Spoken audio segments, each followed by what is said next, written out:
వరంగల్ నుంచి వస్తాను అండి. ఇవాళ కొంచెం మంది తక్కువ ఉంటారు, మాకు చేతగానే ఉండము. అందరం వస్తే కొంచెం మంచిగా ఉంటుందని వచ్చినందుకు.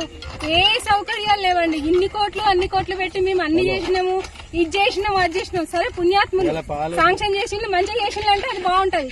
ఒక్కటి కూడా లేదండి. ఒక్కసారి ఇవన్నీ చూడండి. నడవడానికి కూడా అన్ని ముళ్ళ కంపలు, రాళ్ళు, రప్పలు. ఎట్లా పోతామండి చెప్పండి?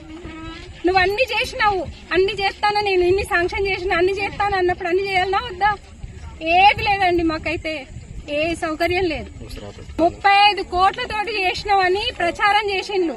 3 కోట్లు ఖర్చు పెట్టిందో లేదు అసలు. నిన్న వాళ్ళొచ్చి వీళ్ళొచ్చి అంటే మంత్రులు వచ్చినప్పుడే అయితేనే మంచిగా ఉంటాయి. కానీ మాలాంటి ప్రజలు మేము ఎన్నుకున్నోళ్ళే కదా, మరి మా పైసలే కదా, అన్ని మా డబ్బులతోటే మీరు అన్ని చేయిస్తామని అన్నారు కదా. మరి ఏవండి పైసలు తీసుకునే వరకేనా మేము ఇన్ని కష్టాలు పడాలనా?